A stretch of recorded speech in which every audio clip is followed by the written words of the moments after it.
Hey folks, Chris here from BigCat Ranch. Today I want to discuss the topic of whether or not bunkie cabins are worth the money. So the first thing to consider in my estimation is the overall cost of what it would take to build one of these. So there's all kinds of different factors involved, and I'm not going to get into the finishing and the electrical and some of our detail stuff. But the base cost is about $10,000 Canadian, give or take a little bit, but that's kind of roughly what this 11 by 13 small tiny home cabin is going to cost you. And uh, above that, you have things like building the base and your foundation. You have to put stain and paint on it, and you're going to need to put a roof on it. So those three things you're going to have to do uh, are obviously extra costs. In my estimation, now I'm in the middle of my second build, so I have a little bit of experience. I would say, like, after that 10,000 base cost, you're going to be looking at somewhere around $5,000 in extra. So that's depending on how elaborate you want to build the base, the frame, and and putting concrete pavers or blocks underneath it of some sort. What it takes to get that level for you on your site. It's obviously different for different places, but I'm going to estimate an extra $5,000 just for that.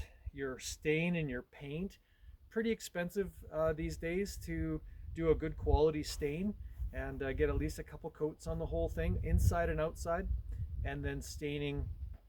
Or I use some stain, whether or not you choose to stain the underside and the frame and things like that, and then also putting a little bit of insulation in the floor, things like that. Anyways, as you can tell, there's extra costs. And roofing too. I mean, you can go with cheap roofing or more expensive, insulate the roof, not insulate the roof. There's quite a few factors involved. I'm just gonna really sort of just estimate that cost at around $5,000 for the extra. So you're sitting around $15,000 to basically do what I have behind me here.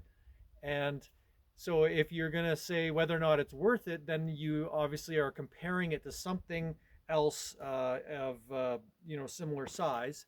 And so then the other option in building is with kind of like a stick and wall. You got to do a 2x4 or 2x6 framed building. Uh, Lumber, as expensive as it can be sometimes, isn't really all that big of part of the expense in my estimation. You can buy quite a bit of lumber for a few $100s.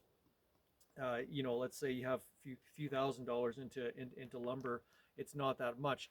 The thing that starts getting expensive is you're buying, like, if you're using real plywood, like good quality plywood, or you're just using some kind of particle board or something like that, OSB, I guess.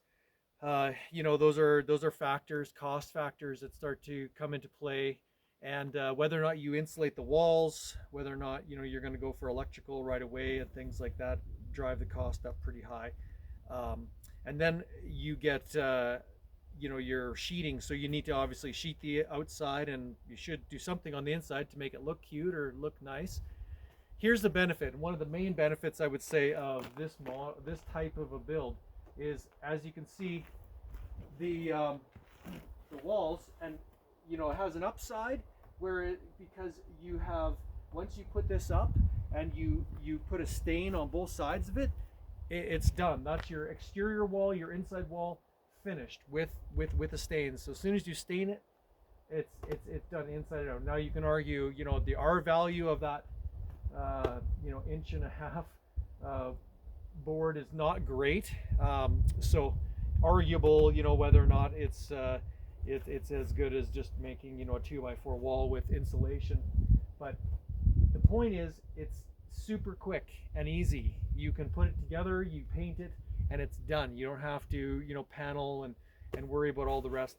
And so I would say cost-wise, just just as a base cost, in my estimation, that once you buy this, it's just so quick and easy to put up. If you're going to build with 2x4s, it takes maybe a bit more skill with a saw and measuring, and I have those skills, but a lot of people might not. So that is a factor to take into consideration as far as the cost, because you don't need to hire somebody to do these types of construction projects, or for most people. I mean, it's so simple, and you just basically follow the directions and just just place it together or piece it together.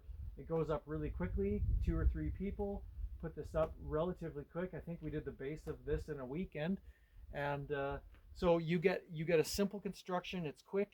It's relatively easy. In that $10,000, you're getting doors, windows, and a lot of the fixtures and everything that come with it. So it just, as soon as you start outfitting and finishing the inside of any building, if you've built before, you know that you start to run the cost up so fast. It's just, it adds up so quickly. And with this, all your doors and windows and all your hardware, it all comes with it. So it's just quick and easy to do. And in my estimation, the biggest factor, and I've said it already here, but I'll say it again, is that once you put the walls up and you stain both sides, your finishing is done. Like I guess if you really want to go crazy and you're going to double wall it or something and put insulation, I mean, that would be a whole nother level. But just aside from that, I've already talked about whether or not these are 4-season usable. I have been here in this cabin at -30 Celsius, -30 Celsius, so it's cold.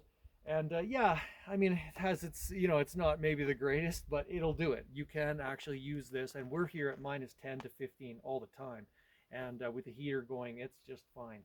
So yeah, would you want to live in it full time? That's debatable, but it works for what we do with this. It works perfectly for those 4 seasons, and just having that simplicity of build is just such a bonus. And so, no matter what cabin you're going to do, you're going to have to build a base for it. You're going to have to do something. So that cost is, is really irrelevant. You're going to have to do some kind of base, and then it's just the matter of the ease of putting it together, and how quickly you can be using them is just such a great benefit. So that's my 2 cents on what I think about these cabins and why I'm doing another one. You can watch for more of those videos. I'm going to be building one more, a bigger one actually than this, here on the property. So watch for those videos coming out here pretty quick. And so that's my 2 cents on why I think these are actually quite economical to build and worth it. And leave your comment or leave your ideas or opinions in the comment section below. And yeah, I'll try to get back to you, and let's chat about that some more. If you have more questions, feel free to ask. Awesome. Thanks for watching. Have yourself a great day.